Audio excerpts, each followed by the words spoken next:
Hello and welcome. So, you're studying Classical Sparta? Well, you've got a bit of a problem. See, almost everything we think we know about them was written by their biggest rivals, the Athenians. Today, we're diving into one of the most fun, but also one of the most treacherous sources out there, the comedian Aristophanes. This is your essential guide to getting him right. All right, let's jump right in with maybe the most famous image of a Spartan woman in all of Greek literature. In Aristophanes' play Lysistrata, the Spartan delegate, a woman named Lampeto, shows up in Athens. The Athenian hero, Lysistrata, greets her with this line, and you can just feel the mix of total awe and, comic shock at her physical power. It's an incredible mental picture, isn't it? And that, right there, leads us to the huge question we have to ask. Was this for real? Were Spartan women actually these magnificent, bull-strangling superwomen? Or is this something else? Is it just an Athenian comic stereotype, cooked up for laughs? Getting to the bottom of this is the key to using Aristophanes as a proper historical source. So, think of this as your core revision session. Our goal here is to give you the analytical tools you need to see past the jokes, to figure out what Aristophanes can genuinely tell us about Sparta and what he only tells us about Athens. Trust me, this is a crucial skill for nailing those source questions in your exams. Okay, let's start by putting our star piece of evidence, Lampeto herself, right under the microscope.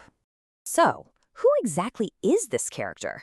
Well, Lampeto appears in a play from 411 BC, which puts us smack in the middle of that brutal Peloponnesian War.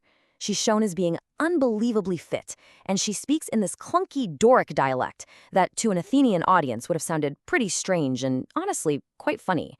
But here's the most important point to remember. She is a construction. She's an Athenian writer's idea of a Spartan woman, created for an Athenian crowd. Now, before we can even judge the evidence, we have to understand the world it comes from. We need to know the rules of the game Aristophanes was playing. And that game, my friends, was Athenian Old Comedy. This slide tells you everything about Aristophanes' motivation. He wasn't a historian trying to write down an accurate record for the future. No way. He was a playwright in a super high-stakes competition. To win, he had to be topical. He had to poke fun at the war. He had to exaggerate everything for laughs. And above all else, his job was to entertain thousands of Athenians. Historical accuracy, that was way, way down on his list of priorities.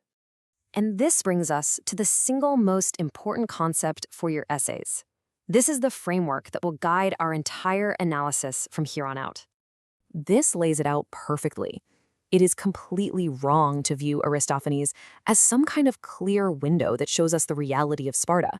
Instead, you have to see him as a mirror held up to his own Athenian society. What we're seeing isn't Sparta itself, but a reflection of Athenian ideas, their stereotypes, and maybe even their own anxieties about their great enemy. This whole concept actually has a name, the Spartan mirage. It refers to this twisted, distorted image of Sparta created by outsiders. Now, most writers who contributed to it either made Sparta sound like a perfect utopia or a brutal dictatorship. Aristophanes does something else. He creates a comic mirage. His Sparta is weird and exaggerated, which is just another form of distortion. Okay, so with that framework firmly in place, let's go back to the text. Now we can really start to sift through the details and try to separate the little kernels of truth from the pure comic fiction. Let's break down Lampeto's physique. The bull strangling? That's the obvious comic exaggeration, right? But what's the real story behind the joke? Well, other sources, writers like Aristotle and Plutarch, they actually confirm that Spartan women really did exercise in public, something that was totally shocking to other Greeks. When Lampeto says she keeps fit with heel-kicking dances, she's talking about the bibasis, a real Spartan exercise. So you see what he's doing? Aristophanes is taking a real known fact and blowing it up into a caricature for laughs. And he does the exact same thing with Spartan culture in the play's final scene. He drops in all these accurate details, real Spartan gods like Athena of the Brazen House, real places like Mount Taygetus. He even quotes a real Spartan poet, Alcman. So why does he do it? Is he trying to educate his audience? Of course not. It's all about adding authentic, local color, making his Spartan characters feel just believable enough to make the jokes land even better. So what do modern historians, the experts who spend their entire lives studying this stuff, make of it all? Well, their conclusions are crystal clear. The great Spartan historian, Paul Cartledge, argues that Lampeto isn't really evidence for Spartan women at all. Instead, she's evidence for what was going on in the minds of Athenian men, their anxieties. The idea of these powerful, outspoken women was probably both fascinating and a little bit scary to an Athenian audience, whose own wives and daughters lived much more quiet, secluded lives. And Anton Powell just sums it up perfectly. He brings us right back to our mirror versus window idea.